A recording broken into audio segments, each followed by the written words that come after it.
आपके लिए SSC GD form fill up 2025-26 apply online process की अपडेट लेके आ चुके हैं। किस तरह से आप एसएससी जीडी कांस्टेबल के 25,487 खाली पदों के लिए अपने फॉर्म अप्लाई कर सकते हो। स्टेप बाय स्टेप कंप्लीट जानकारी आपको इस वीडियो में दी जाएगी। ऑनलाइन आवेदन करने का आपके पास सुनहरा अवसर है। फॉर्म अप्लाई करते समय अगर आपके सामने कोई भी टेक्निकल प्रॉब्लम आ रही है, कोई भी डिफिकल्टी आ रही है, तो उसका हल भी आपको इस वीडियो में मिल जाएगा। आवेदन करते समय आपको कोई भी ऐसी गलती या फिर मिस्टेक नहीं करनी होगी जिसको करने से आपका फॉर्म रिजेक्ट हो सकता है। फॉर्म अप्लाई करते समय आप अपनी पर्सनल डिटेल किस प्रकार से फिल करोगे, कैसे आप अपना वन टाइम रजिस्ट्रेशन कंप्लीट करोगे, किस तरह से आपको अपना आधार वेरिफिकेशन करना होगा, क्वालिफिकेशन की डिटेल आपको किस प्रकार से अपनी फिल करनी होगी, किस तरह से एग्जाम सेंटर प्रेफरेंस दोगे, किस तरह से आप अपने ऑर्गेनाइजेशन के कोड फिल करोगे, किस तरह से आपको अपना फेस ऑथेंटिकेशन करना होगा, लाइव फोटो कैप्चर आप कैसे करोगे, डॉक्यूमेंट सिग्नेचर कैसे और कितने केबी में आप अपलोड कर सकते हो, फीस पेमेंट करते हुए रजिस्ट्रेशन से लेकर प्रिंट तक आपको किस प्रकार से अपना फॉर्म भरना होगा। फॉर्म अप्लाई का पूरा प्रोसेस आपको यहाँ पर दिखाया जाएगा, तो आपको वीडियो शुरू से लेकर एंड तक बिना स्किप किए हुए देखनी होगी। इस वीडियो को पूरा देखने पर आपके सभी सवाल और डाउट क्लियर होंगे। तो चलिए दोस्तों, बिना कोई वक्त गवाए शुरू करते हैं एसएससी जीडी फॉर्म फिलअप की पूरी जानकारी। फॉर्म भरने से पहले आपको सबसे पहले हमारी वेबसाइट आईएनडी सरकारी नौकरी के पेज पर विजिट करना होगा, जिसका लिंक आपको नीचे description plus first comment box में मिल जाएगा। और हमारे पेज पर विजिट करके आप यहाँ से एसएससी जीडी का फॉर्म अप्लाई कर सकते हो। स्टाफ सिलेक्शन कमीशन कर्मचारी चयन आयोग एसएससी की ओर से नोटिफिकेशन रिलीज कर दिया गया था। कांस्टेबल जीडी की यहाँ पर भर्ती निकली हुई है। 25,487 वैकेंसीज है। इसमें लास्ट डेट ऑनलाइन आवेदन करने की 31 दिसंबर 2025 है। लेवल 3 के अंतर्गत सैलरी है 10वीं पास अप्लाई कर सकते हैं। 18 से 23 वर्ष आयु सीमा है। जनरल ओबीसी डब्ल्यूएस के लिए 100 रुपए फीस है। एसएसटी फीमेल को फीस जमा नहीं करनी होगी। ऑनलाइन मोड से आप अपना फीस पेमेंट कर सकते हो। Computer based examination, physical test, medical test के आधार पर सिलेक्शन होगा। फिजिकल की कंप्लीट डिटेल आप यहाँ से चेकआउट कर ले। ऑनलाइन आप ऑल इंडिया से अप्लाई कर सकते हो ssc.gov.in पोर्टल से। इम्पोर्टेंट लिंक सेक्शन के अंतर्गत ऑफिशियल नोटिफिकेशन पीडीएफ लिंक पर क्लिक करके आप इसके पीडीएफ डाउनलोड कर सकते हो। इसमें आपको आवेदन करने की डेट यहाँ पर दे दी गई है, एग्जामिनेशन की डेट और वैकेंसी की कंप्लीट इंफॉर्मेशन आपको फोर्स वाइज यहाँ पर दे दी गई है और कैटेगरी वाइज भी आप चेकआउट कर सकते हो। उसके बाद में यहाँ पर आपको एज लिमिट की जानकारी, किस कैटेगरी के लिए कितना रिलैक्सेशन एज में यहाँ पर दिया जा रहा है, क्या आपकी क्वालिफिकेशन है, वो आप चेकआउट कर ले। कंप्लीट क्राइटेरिया आपको यहाँ पर देखने को मिल जाएगा। उसके बाद में एग्जाम सेंटर की लिस्ट आपको यहाँ पर दे दी गई है, पूरे examination centre all over India के अंतर्गत आप चेकआउट कर ले। एग्जामिनेशन पैटर्न आपको यहाँ पर सब्जेक्ट वाइज दिया गया है और सब्जेक्ट वाइज आपको सिलेबस भी यहाँ पर डिटेल में प्रोवाइड करा दिया गया है। और फिजिकल क्राइटेरिया की डिटेल भी आपको यहाँ पर इसमें देखने को मिल जाएगी। मेल फीमेल के लिए फिजिकल क्राइटेरिया आपका क्या रहेगा, क्या हाइट चेस्ट रहेगी, वेट आपका क्या रहेगा, कितनी रनिंग आपको कितने मिनट में कंप्लीट करनी होगी। फॉर्म अप्लाई करने के लिए कुछ यहाँ पर आपको वन टाइम रजिस्ट्रेशन से रिलेटेड गाइडलाइंस दे दी गई है। इनको फॉलो करते हुए आप कंप्लीट डिटेल चेकआउट कर ले। किस प्रकार से आपको अपना लाइव फोटो कैप्चर करना होगा, फेस ऑथेंटिकेशन करना होगा, सिग्नेचर डॉक्यूमेंट कैसे और कितने केबी में आपको अपलोड करने होंगे, पूरी डिटेल आपको इस पीडीएफ में यहाँ पर दे दी गई है। तो फॉर्म अप्लाई करने से पहले आपके नोटिफिकेशन की पीडीएफ पूरा पढ़ना अनिवार्य है। इसको पूरा पढ़ने से ही आपके सभी सवाल डाउट क्लियर होंगे। पीडीएफ रीड आउट करने के बाद में आपको अप्लाई ऑनलाइन के लिंक पर क्लिक करना होगा, तो आपके सामने ऑनलाइन आवेदन करने का ये ऑफिशियल पोर्टल ओपन हो जाएगा। यहाँ पर आने के बाद आपको लॉगिन और रजिस्टर की स्टेप पर क्लिक करना है। उसके बाद आपके सामने कुछ इस तरह से पॉपअप शो होगा। अगर आपने एसएससी के इस पोर्टल पर पहले से अपना वन टाइम रजिस्ट्रेशन कर रखा है, तो बस आपको अपना रजिस्ट्रेशन नंबर यहाँ पर एंटर करना है, अपना पासवर्ड आपको एंटर करना है, ये कैप्चा कोड आपको यहाँ पर एंटर करना है और लॉगिन की स्टेप पर क्लिक करते हुए आपको अपने डैशबोर्ड में लॉगिन करके अपना फॉर्म अप्लाई कर लेना है। और अगर आप अपना पासवर्ड भूल चुके हो तो आप फॉरगॉट पासवर्ड के ऑप्शन पर क्लिक करके अपना पासवर्ड भी यहाँ पर रिसेट कर सकते हो। और गाइस, अगर आप एसएससी की किसी भी भर्ती के लिए फर्स्ट टाइम अप्लाई करने जा रहे हो, तो सबसे पहले यहाँ पर आपको अपना रजिस्ट्रेशन करना होगा। उसके लिए आपको न्यू यूजर रजिस्टर नाउ का लिंक दिया गया है, आपको रजिस्टर नाउ के इस लिंक पर क्लिक करना है। उसके बाद आपके सामने यहाँ पर रजिस्ट्रेशन का प्रोसेस स्टार्ट हो जाएगा। यहाँ से आप अपना एसएससी की वेबसाइट पर वन टाइम रजिस्ट्रेशन कर सकते हो। यहाँ पर आने के बाद हम आपको बता दें, आपको 4 स्टेप कंप्लीट करने हैं आपका ओटीआर कंप्लीट हो जाएगा। सबसे पहले यहाँ पर आपको अपनी पर्सनल डिटेल देनी है, फिर आपको अपना पासवर्ड यहाँ पर क्रिएट करना है, अपनी एडिशनल डिटेल देनी है, उसमें आपको अपनी नेशनलिटी, एड्रेस और एजुकेशन क्वालिफिकेशन की डिटेल देनी होगी। फिर यहाँ पर आपको अपनी डिटेल्स को डिक्लेयर करते हुए अपना रजिस्ट्रेशन कंप्लीट कर लेना है। तो इन 4 स्टेप को कंप्लीट करते हुए यहाँ पर आपको अपना OTR कंप्लीट करना है। उसके लिए यहाँ पर अब आपको कंटिन्यू की स्टेप पर क्लिक कर देना है। जैसे ही आप स्टेप पर क्लिक करेंगे आपके सामने यहाँ पर रजिस्ट्रेशन का फॉर्म स्टार्ट हो जाएगा। यहाँ पर अब आपको सबसे पहले अपनी पर्सनल डिटेल देनी है। इसमें यहाँ पर सबसे पहले आपको ऑप्शन दिया गया है, क्या आपके पास यहाँ पर आधार कार्ड है। यहाँ पर SSC ने अब भर्तियों के लिए आधार कार्ड मस्ट कर दिया गया है। आधार प्रोसेस आपको इनेबल कर लेनी है। तो अगर आपके पास आधार है तो आप यस ऑप्शन सेलेक्ट करेंगे, और गाइस यहाँ पर अगर आपके पास आधार नहीं है उसके लिए भी ऑप्शन है। अगर यहाँ पर आपके पास आधार नहीं है तो आप नो ऑप्शन सेलेक्ट करेंगे। फिर यहाँ पर आपको अपने कुछ डॉक्यूमेंट्स अपलोड करने होंगे, जैसे कि यहाँ पर आपको अपना नेम प्रूफ डॉक्यूमेंट अपलोड करना होगा। उसमें आपको अपना Aadhaar card, voter ID card, PAN card, driving licence, government ID card या फिर गवर्नमेंट सर्विस आइडेंटिटी कार्ड आपको अपलोड करना होगा, या फिर आपका पेंशन कोई डॉक्यूमेंट, पेंशन डॉक्यूमेंट भी आप अपलोड कर सकते हैं। आप चूज फाइल बटन पर क्लिक करें, फाइल को सिलेक्ट करें और इनमें से कोई भी डॉक्यूमेंट आप अपना अपलोड कर दें। उसके बाद यहाँ पर आपको अपना date of birth proof certificate upload करना है। इसमें आपका बर्थ सर्टिफिकेट हो सकता है, स्कूल लीविंग सर्टिफिकेट हो सकता है, certificate of date of issued by gazetted officer, या फिर आधार कार्ड यहाँ पर आपको अपलोड करना है। चूज फाइल के ऑप्शन पर क्लिक करते हुए उसके बाद यहाँ पर आपको अपना एड्रेस प्रूफ अपलोड करना होगा। यहाँ पर ये डॉक्यूमेंट आपको उन केस में अपलोड करने हैं अगर आपके पास आधार नहीं है।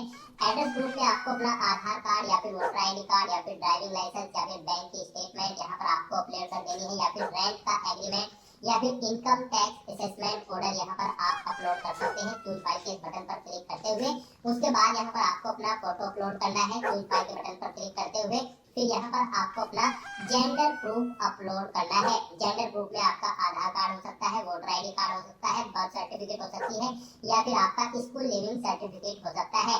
यहाँ पर अगर आपके पास आधार नहीं है तो आपको इन सारे डॉक्यूमेंट्स को यहाँ पर अपलोड करना होगा। बेस्ट है यहाँ पर आपके पास आधार है तो आप आधार की डिटेल दें। यहाँ पर मोस्टली इंडिया में सभी के पास अब आधार अवेलेबल है, तो यहाँ पर आपको यस का ऑप्शन सिलेक्ट करना है, do you have a Aadhaar card में। और उसके बाद यहाँ पर गाइस आपको अपना आधार नंबर यहाँ पर एंटर करना है। वही नंबर एक बार फिर से आपको एंटर करके उसे वेरीफाई कर लेना है। फिर यहाँ पर आपको अपने आधार को प्रमाणित करने के लिए डिटेल्स यहाँ पर रीड कर लेनी है। हिंदी में अगर आप इसे रीड करना चाहते हैं तो स्विच टू हिंदी के ऑप्शन पर क्लिक करें और हिंदी में आप इसे रीड कर लें। और अगर आप सुनना चाहते हैं तो यहाँ पर आपको स्पीकर के ऑप्शन पर क्लिक करना है और इस डिटेल को सुन लेना है।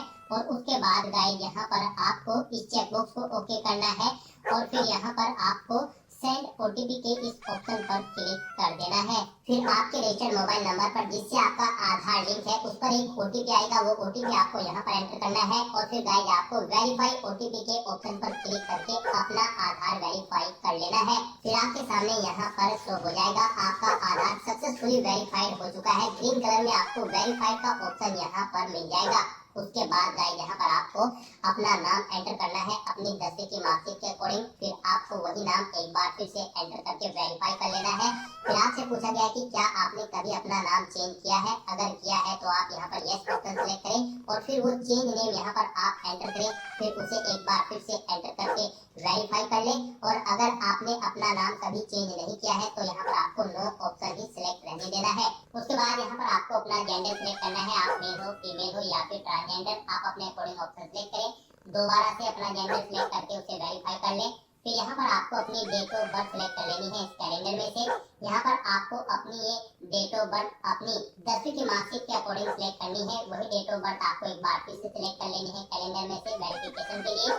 फिर यहाँ पर आपको अपने फादर का नाम एंटर करना है। उसके बाद यहाँ पर आपको अपने फादर का नाम एक बार फिर से एंटर करके उसे कंफर्म कर लेना है। फिर आप अपनी मदर का नाम एंटर करें, अपनी मदर का नाम एक बार फिर से एंटर करके उसे कंफर्म कर ले। आपके फादर और मदर का नेम भी आपकी 10वीं की मार्कशीट के अकॉर्डिंग होना चाहिए और इनके नाम से पहले मिस्टर मिसेस श्रीमती डेट या फिर डॉक्टर नहीं लगाना है आपको। उसके बाद यहाँ पर आपको अपना 10वीं क्लास का एजुकेशन बोर्ड सिलेक्ट करना है, किस बोर्ड से आपने यहाँ पर अपनी 10वीं क्लास पास आउट की है। उसके बाद यहाँ पर आपको उसे दोबारा से सिलेक्ट करके कंफर्म कर लेना है जिस बोर्ड से आपने अपनी 10वीं क्लास यहाँ पर पास आउट की है। उसके बाद गाइस यहाँ पर आपको अपनी 10वीं क्लास का रोल नंबर देना है, एक बार फिर से उसे एंटर करके कंफर्म कर लेना है। फिर पासिंग ईयर आपको सिलेक्ट कर लेना है, किस ईयर में आपने अपनी 10वीं क्लास पास आउट की है। हाईएस्ट क्वालिफिकेशन क्या है आपकी, 10वीं 12वीं ग्रेजुएशन पोस्ट ग्रेजुएशन, आप अपने अकॉर्डिंग यहाँ पर ऑप्शन सिलेक्ट करें। फिर यहाँ पर आप दोबारा से अपनी हायर क्वालिफिकेशन सिलेक्ट करें। उसके बाद यहाँ पर आपको अपना मोबाइल नंबर और ईमेल आईडी एंटर करनी है और इन्हें यहाँ पर आपको वेरीफाई कर लेना है। इनके सामने आपको सेंड ओटीपी का ऑप्शन दिया गया है, आप सेंड ओटीपी के ऑप्शन पर क्लिक करें। उसके बाद आपके रजिस्टर्ड मोबाइल नंबर और ईमेल आईडी पर ओटीपी आएंगे। वो ओटीपी आप यहाँ पर एंटर करके अपने मोबाइल नंबर और ईमेल आईडी को वेरीफाई कर लें और उसके बाद गाइस यहाँ पर आप सेव एंड नेक्स्ट के ऑप्शन पर क्लिक कर दें। इस तरह से यहाँ पर आपकी पर्सनल डिटेल सक्सेसफुली सेव हो जाएगी। उसके बाद यहाँ पर आपको एक रजिस्ट्रेशन नंबर प्रोवाइड करा दिया गया है। ये रजिस्ट्रेशन नंबर आपको केयरफुली नोट डाउन करके रख लेना है फ्यूचर यूज के लिए। ये रजिस्ट्रेशन नंबर आपके रजिस्टर्ड मोबाइल नंबर और ईमेल आईडी पर भी सबमिट कर दिया गया है, तो आप इसे केयरफुली नोट डाउन करके रखें फ्यूचर यूज के लिए। और यहाँ पर अब आपको कंटिन्यू के ऑप्शन पर क्लिक कर देना है। नेक्स्ट आपके सामने कुछ इस तरह से इंटरफेस ओपन होगा। अब यहाँ पर आपको जो रजिस्ट्रेशन नंबर मिला है वो रजिस्ट्रेशन नंबर आपको एंटर करना है। उस रजिस्ट्रेशन नंबर के साथ साथ ही आपकी ईमेल आईडी और मोबाइल नंबर पर एक पासवर्ड भी आया होगा, वो पासवर्ड यहाँ पर आपको एंटर करना है। उसके बाद आपको ये कैप्चा कोड यहाँ पर एंटर करना है और फिर गाइस यहाँ पर आपको साइन इन के इस ऑप्शन पर क्लिक कर देना है। नेक्स्ट यहाँ पर आपको अपना पासवर्ड चेंज करना है। यहाँ पर अब आपको सबसे पहले अपना ओल्ड पासवर्ड एंटर करना है, वो वाला पासवर्ड जो आपके रजिस्टर्ड मोबाइल नंबर और ईमेल आईडी पर आया है आपके रजिस्ट्रेशन नंबर के साथ। और उसके बाद यहाँ पर आपको अपना नया पासवर्ड क्रिएट करना है। यहाँ पर इस पासवर्ड को क्रिएट करने के लिए आपको गाइडलाइन दी गई है। आपका पासवर्ड कम से कम 8 कैरेक्टर का होना चाहिए और ये अल्फा न्यूमेरिक फॉर्मेट में होना चाहिए। मींस आपके पासवर्ड में कम से कम एक अपर केस कैरेक्टर, एक लोअर केस कैरेक्टर, एक इंटीजर नंबर, एक स्पेशल कैरेक्टर जैसे कि @ या फिर डॉलर होना चाहिए। तो इस फॉर्मेट में यहाँ पर आपको अपना पासवर्ड क्रिएट करना है। वही पासवर्ड आपको कंफर्म पासवर्ड फील्ड में एंटर करना है। उसके बाद यहाँ पर आपको एक सिक्योरिटी क्वेश्चन सिलेक्ट करना है। यहाँ पर आप कोई भी सिक्योरिटी क्वेश्चन सिलेक्ट करें, उसका आंसर दें। फिर यहाँ पर आप दूसरा सिक्योरिटी क्वेश्चन सिलेक्ट करें और फिर उसका आंसर यहाँ पर आप दें और उसके बाद गाइस यहाँ पर आप सेव एंड नेक्स्ट के ऑप्शन पर क्लिक कर दें। इस तरह से यहाँ पर आपका पासवर्ड चेंज हो जाएगा। फिर आपके सामने कुछ इस तरह से इंटरफेस ओपन होगा। अब यहाँ पर आपको दोबारा से अपना रजिस्ट्रेशन नंबर एंटर करना है, अपना पासवर्ड आपको एंटर करना है। नया पासवर्ड जो आपने चेंज किया है वो पासवर्ड यहाँ पर आपको एंटर करना है। ये कैप्चा कोड आपको यहाँ पर एंटर करना है और उसके बाद गाइस आपको लॉगिन के इस ऑप्शन पर क्लिक कर देना है। लॉगिन करने के बाद अब यहाँ पर आपको अपनी एडिशनल डिटेल्स प्रोवाइड करनी है। सबसे पहले यहाँ पर आपको अपनी कैटेगरी सिलेक्ट कर लेनी है, किस कैटेगरी से आप बिलोंग करते हैं। फिर यहाँ पर आपको अपनी कैटेगरी दोबारा से सिलेक्ट करके उसे वेरीफाई कर लेना है। फिर आपको अपनी नेशनलिटी यहाँ पर सिलेक्ट कर लेनी है। यहाँ पर सिटीजन ऑफ इंडिया अगर आप इंडिया से हैं। उसके बाद अगर आप नेपाल, भूटान या फिर टाइबेटियन हैं तो यहाँ पर आप अपने अकॉर्डिंग ऑप्शन सेलेक्ट करें। यहाँ पर अगर आप अदर कंट्री से हैं तो फिर यहाँ पर आपको अपनी नेशनलिटी की डिटेल देनी है और अगर आप इंडिया से हैं तो यहाँ पर आप इंडिया सेलेक्ट करें। फिर आपको ये डिटेल नहीं देनी है। उसके बाद यहाँ पर आपसे पूछा गया है कि क्या आपकी बॉडी पर कहीं कोई कट या तिल का निशान है, तो उस पैलेस का नाम यहाँ पर आप एंटर करें। नहीं है तो यहाँ पर आप नो मार्क एंटर कर दें। उसके बाद आपसे पूछा गया है कि क्या आप PWBD कैंडिडेट हैं, अगर है तो यहाँ पर आप यस ऑप्शन सेलेक्ट करें और फिर अपने डिसेबिलिटी का टाइप सेलेक्ट करें और फिर यहाँ पर आपको अपना डिसेबिलिटी सर्टिफिकेट नंबर देना होगा अगर आप PWBD कैंडिडेट हैं और अगर नहीं है तो यहाँ पर आप नो ऑप्शन सेलेक्ट करें। आगे की डिटेल आपको डिसेबल कर दी जाएगी। उसके बाद यहाँ पर आपको अपना परमानेंट एड्रेस एंटर करना है। फिर यहाँ पर आपको अपना परमानेंट एड्रेस एंटर करना है और अगर आपका परमानेंट एड्रेस आपके परमानेंट एड्रेस के अकॉर्डिंग सेम है तो यहाँ पर आप यस के ऑप्शन पर क्लिक करेंगे। ऑटोमेटिकली आपका परमानेंट एड्रेस आपके परमानेंट एड्रेस के अकॉर्डिंग फिल हो जाएगा। उसके बाद यहाँ पर गाइस आपको सेव एंड नेक्स्ट के इस ऑप्शन पर क्लिक कर देना है। आपकी एडिशनल डिटेल सक्सेसफुली सेव करने के बाद आपको डिक्लेरेशन सेक्शन में रिडायरेक्ट कर दिया जाएगा। यहाँ पर आने के बाद आप अपने रजिस्ट्रेशन फॉर्म का प्रीव्यू भी चेकआउट कर सकते हो। आप प्रीव्यू OTR के ऑप्शन पर क्लिक करें और अपने रजिस्ट्रेशन फॉर्म का प्रीव्यू चेकआउट कर लें और उसका प्रिंट आउट भी आप ले सकते हो। और फिर यहाँ पर अब गाइड आपको आई एग्री के चेकबॉक्स को ओके करना है और उसके बाद आपको डिक्लेयर के ऑप्शन पर क्लिक कर देना है। इस तरह से यहाँ पर आपका SSC one time registration successfully complete हो चुका है। आपको आपके डैशबोर्ड में डायरेक्ट कर दिया गया है। फिर यहाँ पर आपको अपने डैशबोर्ड में लाइव एग्जामिनेशन के इस टैब पर क्लिक करना है। उसके बाद आपके सामने कुछ इस तरह से इंटरफेस तो होगा। अब यहाँ पर आपको constable GD in CAPFS SSF and rifleman GD in Assam Rifles examination 2026 के इस सेक्शन कांस्टेबल जीडी की इस भर्ती पर अप्लाई करने के लिए बस यहाँ पर अब आपको अप्लाई की स्टेप पर क्लिक करना है। फिर आपके सामने ये कुछ जनरल इंस्ट्रक्शंस ओपन होंगे। आपको इन्हें वन बाय वन करके केयरफुली रीड आउट कर लेना है और उसके बाद फिर आपको गाइस यहाँ पर फिल फॉर्म के इस ऑप्शन पर क्लिक करना है। फिर आपके सामने कुछ इस तरह से इंटरफेस ओपन होगा। यहाँ पर आपको आपकी पर्सनल डिटेल ऑटोमेटिकली फिर मिल जाएगी। यहाँ पर आपको आपकी सभी डिटेल्स कॉलम 1 से 18 तक की ऑटोमेटिकली फिर मिलेगी, जो कि आपके OTR से फैच कर ली गई है। आपको सभी डिटेल्स केयरफुली चेकआउट करनी है। इस पेज को नीचे स्क्रॉल डाउन करना है और फिर यहाँ पर आपको नेक्स्ट के इस ऑप्शन पर क्लिक कर देना है। नेक्स्ट यहाँ पर आपको अपनी एजुकेशनल क्वालिफिकेशन की डिटेल देनी है। गाइस यहाँ पर सबसे पहले आपको अपनी हाईएस्ट क्वालिफिकेशन सेलेक्ट करनी है। आपकी जो भी हाईएस्ट क्वालिफिकेशन है आप उसे यहाँ पर सेलेक्ट करें। उसके बाद यहाँ पर आपको कांस्टेबल जीडी की इस भर्ती में पार्टिसिपेट करने के लिए जो क्वालिफाइंग एजुकेशनल क्वालिफिकेशन है, यानी कि इस भर्ती में पार्टिसिपेट करने के लिए आपका 10वीं क्लास पास आउट होना जरूरी है, कम से कम किसी वेल रिकॉग्नाइज्ड बोर्ड या फिर स्कूल से। तो वो क्वालिफिकेशन यहाँ पर आपको ऑटोमेटिकली फिर मिलेगी। यहाँ पर जो इस भर्ती में अप्लाई करने के लिए रिक्वायर्ड क्वालिफाइंग एजुकेशनल क्वालिफिकेशन है, तो यहाँ पर आपको ऑटोमेटिकली फिर मिलेगी। यहाँ पर आपने OTR में जो अपनी डिटेल प्रोवाइड कराई है, 10वीं की या फिर 12वीं की या फिर ग्रेजुएशन की, यानी कि अपनी क्वालिफिकेशन की जो भी डिटेल आपने OTR में प्रोवाइड कराई है, उससे यहाँ पर आपकी डिटेल फैच कर ली गई है। जैसे कि आपका पासिंग ईयर, स्टेट, आपके बोर्ड का नाम, बाकी की सभी डिटेल्स यहाँ पर आपकी क्वालिफिकेशन की आपके OTR से फैच कर ली गई है। बस अब आपको इस पेज को नीचे स्क्रॉल डाउन करना है और यहाँ पर अब आपको अपनी 10वीं की परसेंटेज एंटर कर देनी है। कितने परसेंट मार्क्स आपने 10वीं क्लास में ऑब्टेन किए थे, और अगर आपने अपनी 10वीं क्लास कोविड-19 के दौरान पास आउट की थी तो फिर यहाँ पर आपको NA एंटर कर देना है। CGPA में अगर आपके मार्क्स हैं तो आप अपना CGPA यहाँ पर एंटर कर देंगे। इस तरह से अपनी क्वालिफिकेशन की डिटेल यहाँ पर प्रोवाइड करने के बाद फिर आपको सेव एंड नेक्स्ट के इस ऑप्शन पर क्लिक करना है। नेक्स्ट यहाँ पर आपको अपनी कुछ एडिशनल इन्फॉर्मेशन देनी है। यहाँ पर आपसे पूछा गया है कि क्या आप एक सर्विसमैन हैं या फिर आपने सर्विस की है आर्म फोर्सेज में। अगर की है तो आप यस ऑप्शन सेलेक्ट करेंगे। ज्वाइनिंग डेट आप सेलेक्ट करेंगे। डिस्चार्ज डेट यहाँ पर आप सेलेक्ट करेंगे। इनके अकॉर्डिंग आपकी सर्विस की लेंथ कैलकुलेट करके यहाँ पर आपको शो कर दी जाएगी। और अगर आप एक सर्विसमैन या फिर आर्म फोर्सेज में सर्विस नहीं करते थे तो बस आपको नो ऑप्शन सेलेक्ट करना है। फिर यहाँ पर आपसे पूछा गया है कि क्या आप एज में रिलैक्सेशन चाहते हैं। अगर चाहते हैं तो आप यस करेंगे, अपना एज रिलैक्सेशन कोड यहाँ पर सिलेक्ट करेंगे। नहीं चाहते हैं तो आप नो ऑप्शन सिलेक्ट करेंगे। फिर यहाँ पर आपसे पूछा गया है कि क्या आप अपनी पर्सनल इंफॉर्मेशन को एक्सेस करने के लिए अथॉरिटी देते हैं SSC को इस जॉब अपॉर्चुनिटी के लिए। तो यहाँ पर आपको यस या नो अपने अकॉर्डिंग ऑप्शन सिलेक्ट करना है और उसके बाद फिर गाइस आपको यहाँ पर सेव एंड नेक्स्ट के इस ऑप्शन पर क्लिक कर देना है। नेक्स्ट यहाँ पर आपको अपनी कुछ और एडिशनल इन्फॉर्मेशन देनी है। यहाँ पर अब आपको अपने एग्जामिनेशन सेंटर सिलेक्ट करने हैं। 3 एग्जामिनेशन सेंटर यहाँ पर आपको सिलेक्ट करने हैं। आप यहाँ पर जिस सेंटर को फर्स्ट नंबर पर प्रेफरेंस देना चाहते हैं उसे फर्स्ट नंबर पर सिलेक्ट करें। जिसे सेकंड थर्ड पर रखना चाहते हैं उसे आप सेकंड थर्ड पर यहाँ पर सेलेक्ट कर लें। उसके बाद गाइस आपको यहाँ पर अपने कंप्यूटर बेस्ड एग्जाम का मीडियम सेलेक्ट करना है, यानी कि जिस लैंग्वेज में आप अपना कंप्यूटर बेस्ड एग्जाम चाहते हैं वो लैंग्वेज यहाँ पर आप सेलेक्ट करें। हिंदी, इंग्लिश या फिर जो भी लैंग्वेज में आप चाहते हैं उसे एक बार फिर से सिलेक्ट करके वेरीफाई कर लें। फिर आपसे पूछा गया है कि क्या आपके पास NCC का सर्टिफिकेट है। अगर है तो आप यस करेंगे। आपके पास ABC कौन सा सर्टिफिकेट है आप ऑप्शन सेलेक्ट करेंगे। नहीं है तो आप नो ऑप्शन सेलेक्ट करेंगे। फिर आपसे पूछा गया है कि क्या आपने कभी किसी गेम या फिर नेशनल या फिर इंटरनेशनल या फिर स्टेट या फिर डिस्ट्रिक्ट लेवल पर किसी गेम में पार्टिसिपेट किया है। अगर किया है तो आप यस करेंगे और फिर स्पोर्ट का नाम यहाँ पर आप सेलेक्ट करेंगे। उसके बाद यहाँ पर लेवल ऑफ पार्टिसिपेशन आप सेलेक्ट करेंगे।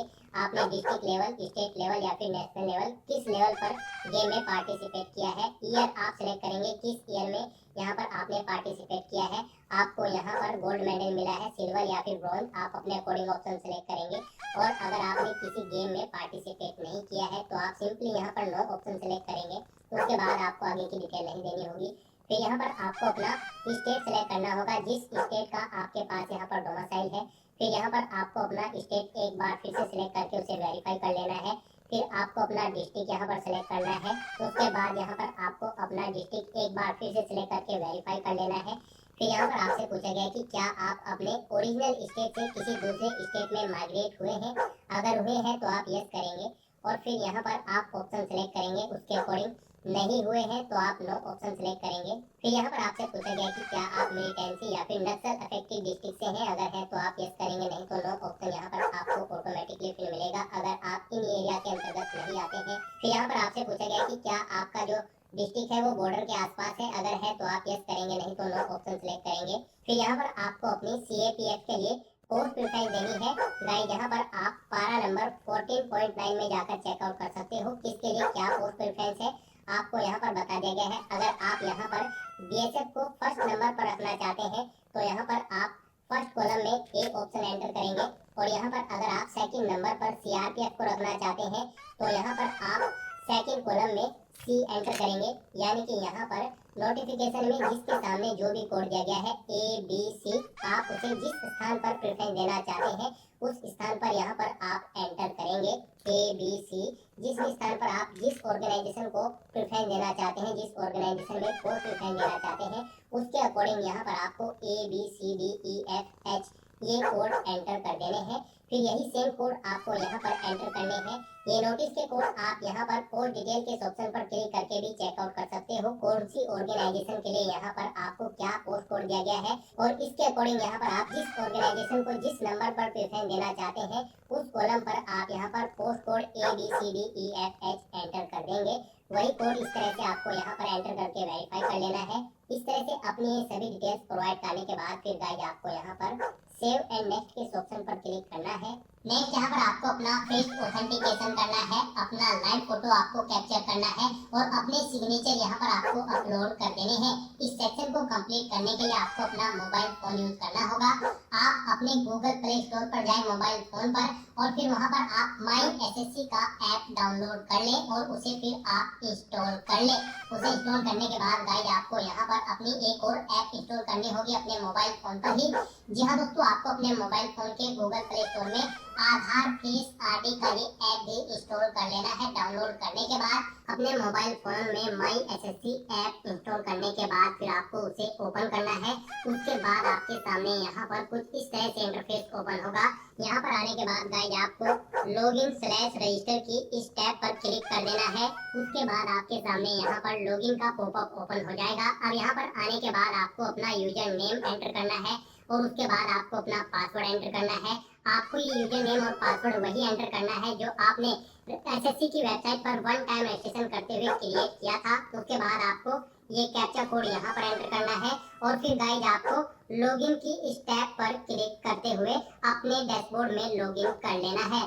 फिर यहाँ पर आपका डैशबोर्ड आपके सामने शो हो जाएगा। यहाँ पर आने के बाद अब आपको डैशबोर्ड के इस ऑप्शन पर क्लिक करना है। यहाँ पर आने के बाद में आपको माई एप्लीकेशन की टैब पर क्लिक करना है। फिर यहाँ पर आपके सामने जो भी करंट में वैकेंसी चल रही है उनकी लिस्ट शो कर दी जाएगी। आप यहाँ पर SSC की जिस भी भर्ती के लिए अप्लाई करना चाहते हैं उसी भर्ती के लिए आपको कंटिन्यू की टैब पर क्लिक करना होगा। यहाँ पर आपको आपकी पर्सनल डिटेल शो कर दी जाएगी। इसी तरह से आपको एजुकेशनल डिटेल शो कर दी जाएगी। उसके बाद में एडिशनल इंफॉर्मेशन शो कर दी जाएगी और उसके बाद में आधार ऑथेंटिकेशन वेरिफिकेशन की डिटेल शो की जाएगी। तो आपको सेव एंड नेक्स्ट की टैब पर क्लिक करते हुए step by step Aadhaar authentication verification के सेक्शन में आना होगा। यहाँ पर आने के बाद में आपको इस चेकबॉक्स को ओके करना होगा और यहाँ पर आधार फेस ऑथेंटिकेशन की टैब पर क्लिक करना होगा। आधार फेस ऑथेंटिकेशन की टैब पर क्लिक करने के बाद में आपको आधार फेस RD का एप्लीकेशन डाउनलोड करना है। अगर आपके मोबाइल में पहले से ही आधार फेस RD इंस्टॉल्ड है तो आपको डायरेक्टली अपना फेस ऑथेंटिकेट करना होगा। यहाँ पर आपको अपना फेस इस सर्कल में लाना होगा और अपनी आंखों को 2 बार ब्लिंक करना होगा तो आपका फोटो यहाँ पर ऑथेंटिकेट हो जाएगा। उसके बाद में आपको यहाँ पर सेव एंड नेक्स्ट की इस टैब पर क्लिक करना होगा। फिर यहाँ पर आपको अपना लाइव फोटो कैप्चर करना है और अपने सिग्नेचर अपलोड करने हैं। ये आप अपने मोबाइल फोन से भी कर सकते हैं या फिर आप अपने कंप्यूटर से भी इन्हें कंप्लीट कर सकते हैं। उसके लिए आपको सभी इंस्ट्रक्शंस यहाँ पर दिए गए हैं। जिस स्थान पर आप अपना फोटो कैप्चर करेंगे वहाँ पर प्रॉपर वे में लाइट होनी चाहिए और प्लेन बैकग्राउंड आपका होना चाहिए और आपकी आंखें कैमरे की तरफ होनी चाहिए। बिल्कुल सीधा आपको देखना है कैमरे की तरफ और यहाँ पर रेड कलर का जो रेक्टेंगल होगा उसमें पूरा फेस आपका कवर्ड होना चाहिए। फोटो कैप्चर करते समय आपको कोई भी कैप, मास्क या फिर सनग्लासेस नहीं पहनने हैं और यहाँ पर साथ ही साथ आपको ईयरफोन या फिर कोई अन्य डिवाइस भी अपने कानों में नहीं रखना है जब आप अपना लाइव फोटो यहाँ पर कैप्चर करेंगे। और उसके बाद में आपको कैप्चर लाइव फोटो की टैब पर क्लिक करते हुए अपना फोटो लाइव कैप्चर कर लेना होगा। लाइव फोटो कैप्चर करने के लिए आपको अपना फेस इस सर्कल के अंतर्गत लाना होगा। फोटो कैप्चर करने के लिए आपको अपना फेस इस तरह से लाना होगा जैसे कि आपका पासपोर्ट साइज फोटो होता है। फिर आपको इस ऑप्शन पर क्लिक करते हुए अपना फोटो कैप्चर कर लेना होगा। फिर यहाँ पर आपको अपने सिग्नेचर अपलोड करने होंगे। सिग्नेचर आपके 10 KB से 20 KB के बीच में होने चाहिए। JPEG या फिर JPG फॉर्मेट में आपके सिग्नेचर होने चाहिए। डायमेंशन उनकी 6.0 सेंटीमीटर उनकी विड्थ और 2.0 सेंटीमीटर उनकी हाइट होनी चाहिए। रेजुलेशन 300 DPI होना चाहिए। सिग्नेचर के लिए आपको गाइडलाइन भी दी गई है। आप यहाँ पर क्लिक हियर टू रीड के इस लिंक पर क्लिक करें और यहाँ पर आपके सामने ये PDF ओपन हो जाएगी। इसमें आप चेकआउट कर सकते हो कि किस तरह से आपके सिग्नेचर होने चाहिए। यहाँ पर एक बॉक्स के अंदर आपके सिग्नेचर होने चाहिए। कुछ इस तरह से यहाँ पर आपके सिग्नेचर एक्सेप्टेबल होंगे। गाइस, इस फॉर्मेट में आपके सिग्नेचर एक्सेप्टेबल होंगे और इन फॉर्मेट में आपके सिग्नेचर यहाँ पर एक्सेप्टेबल नहीं होंगे। आपको इन्हें केयरफुली चेकआउट कर लेना है। एग्जाम्पल्स आपको यहाँ पर दिए गए हैं, इनके अकॉर्डिंग आपको अपने सिग्नेचर करने हैं। सिग्नेचर अपलोड करने के लिए आपको अपलोड योर सिग्नेचर की टैब पर क्लिक करना होगा। इस टैब पर आप क्लिक करें, अपनी फाइल को सिलेक्ट करें और यहाँ पर अपना सिग्नेचर अपलोड कर दें। उसके बाद में यहाँ पर आपको सेव एंड नेक्स्ट की इस टैब पर क्लिक करना होगा। तो दोस्तों, इस तरह से आपका आधार ऑथेंटिकेशन वेरिफिकेशन कंप्लीट हो जाएगा, आपका लाइव फोटो कैप्चर हो जाएगा और आपके सिग्नेचर भी अपलोड हो जाएंगे। नेक्स्ट यहाँ पर आपको आपके एप्लीकेशन फॉर्म का पूरा प्रीव्यू शो कर दिया गया है। आपको सभी डिटेल्स केयरफुली चेकआउट करनी है। पेज को नीचे स्क्रॉल डाउन करना है और यहाँ पर अब आपको अगर कोई मिस्टेक नजर आ रही है तो आप गो बैक के बटन पर क्लिक करके एडिट कर सकते हो। नहीं तो यहाँ पर बस अब आपको सेव एंड नेक्स्ट के ऑप्शन पर क्लिक कर देना है। नेक्स्ट आपके सामने कुछ इस तरह से इंटरफेस ओपन होगा। यहाँ पर आपको डिक्लेरेशन सेक्शन में आना है, आई एग्री के चेकबॉक्स को ओके करना है। उसके बाद आपको ये कैप्चा कोड यहाँ पर एंटर करना है और फिर गाइस आपको सबमिट के ऑप्शन पर क्लिक कर देना है। इस तरह से यहाँ पर आपका एप्लीकेशन फॉर्म सक्सेसफुली सबमिट हो जाएगा। यहाँ पर आपका फॉर्म सबमिट हो जाएगा अगर आप रिजर्व कैटेगरी से बिलोंग करते हो, और अगर आप अनरिजर्व कैटेगरी से बिलोंग करते हो तो पहले यहाँ पर आपको 100 रुपए फीस के रूप में जमा कराने होंगे, जो कि आप debit card, credit card, net banking या फिर UPI के माध्यम से जमा करा सकते हो। तो यहाँ पर आपका फॉर्म सबमिट हो चुका है, SSC की तरफ से इसे रिसीव कर लिया गया है। और यहाँ पर आपका कंटेंट वेरिफिकेशन होगा, यानी कि जो डिटेल्स आपने प्रोवाइड कराई है उनका वेरिफिकेशन किया जाएगा। उसके बाद आपको आपके एप्लीकेशन फॉर्म का स्टेटस शो कर दिया जाएगा। तो यहाँ पर आपका फॉर्म सक्सेसफुली सबमिट हो चुका है। अब आप यहाँ पर प्रिंट एप्लीकेशन के ऑप्शन पर क्लिक करके अपने एप्लीकेशन फॉर्म का एक हार्ड कॉपी प्रिंट आउट ले लें, फ्यूचर यूज के लिए, फ्यूचर रेफरेंस के लिए। और गाइस फिर आप गो टू डैशबोर्ड के ऑप्शन पर क्लिक करके अपने डैशबोर्ड में जा सकते हैं और वहां से आप अपने एप्लीकेशन फॉर्म का स्टेटस चेकआउट कर सकते हो। तो दोस्तों, ऐसे आप SSC कांस्टेबल GD की इस भर्ती के लिए अपने फॉर्म अप्लाई कर सकते हो बिना कोई मिस्टेक किए हुए। आज की इस वीडियो में बस इतना ही। आई होप ये वीडियो आपको पसंद आई होगी। अगर पसंद आई हो तो इसे लाइक और शेयर करें। चैनल पर नए हो तो इसे सब्सक्राइब कर लें। Thanks for watching.